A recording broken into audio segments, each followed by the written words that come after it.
Olá, meus amigos, como estão? Querem saber um pouco mais sobre a petição inicial no novo CPC? Então embarca nessa comigo e vamos junto! Petição inicial!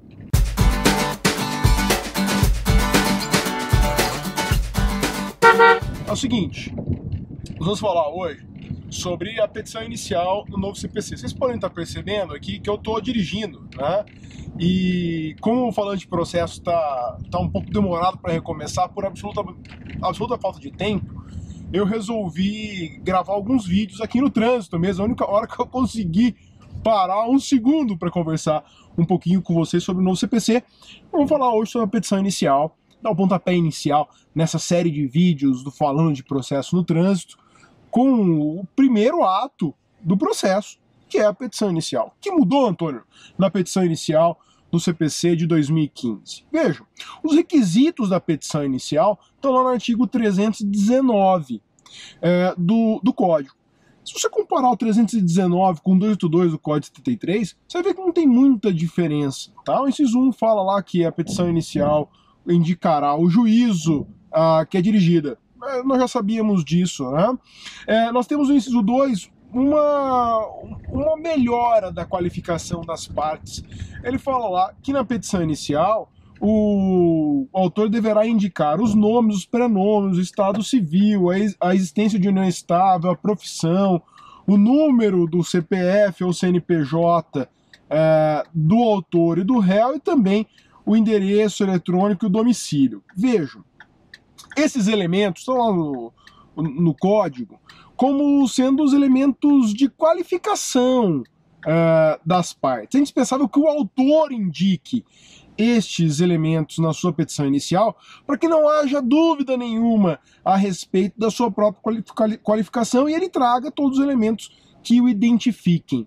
No que toca ao réu, por óbvio, nem sempre é possível buscar todos esses elementos. Vamos supor, no trânsito, né?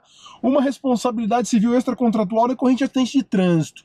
Nem sempre eu consigo obter o CPF do causador do dano, que vai ser o requerido na minha ação de indenização ou de reparação de danos.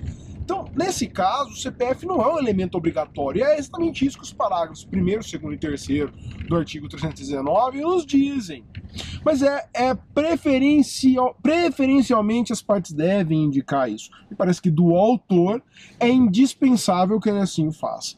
Com relação ao réu, se o autor não dispuser desses elementos, cabe ao réu na contestação indicá-los.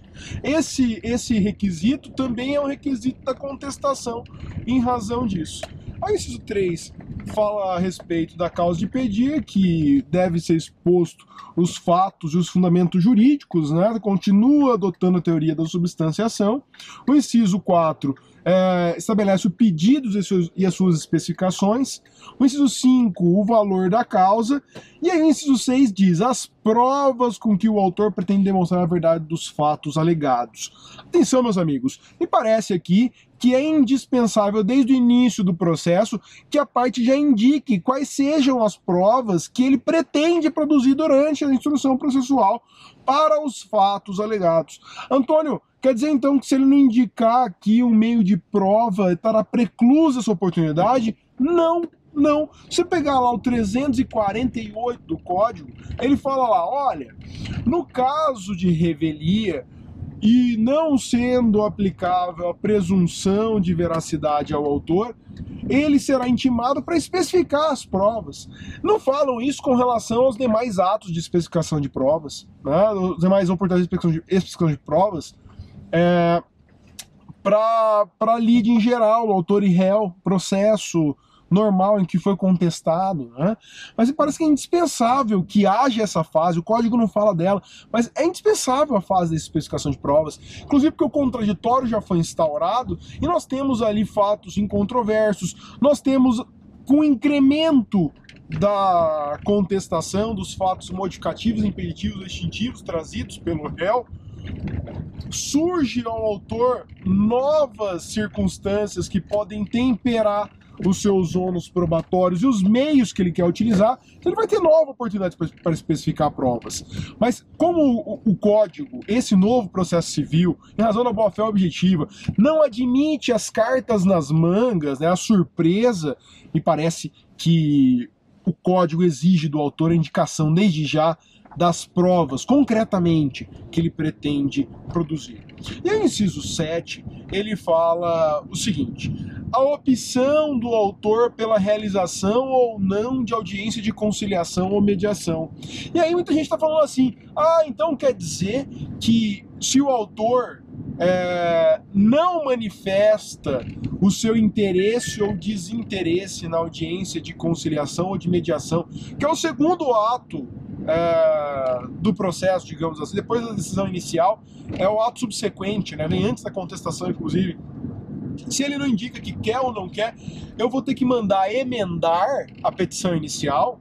Não, meus amigos, não, veja, no caso de silêncio do autor sobre a realização ou não da audiência de mediação ou conciliação, ele adere ao procedimento comum. E o que fala o procedimento comum?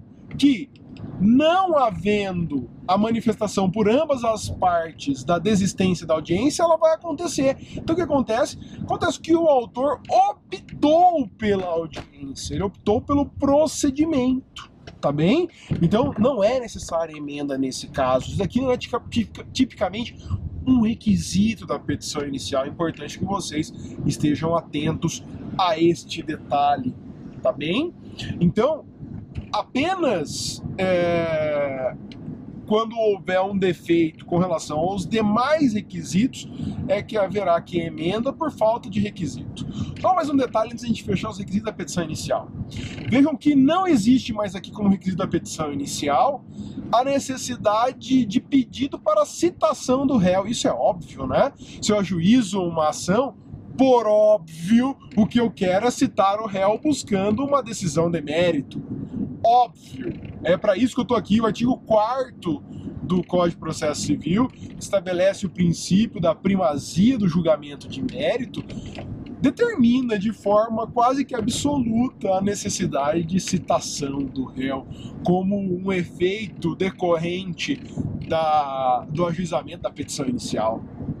Sendo admitida a petição inicial, o que se quer é que seja citado o réu. Então não há mais como requisito da petição inicial a citação do réu. Eu volto depois com mais questões a respeito da petição inicial. Nós temos ainda que falar sobre como produzir a petição inicial e também sobre a emenda à petição inicial. 2 pontos fundamentais do novo código no início dessa fase postulatória.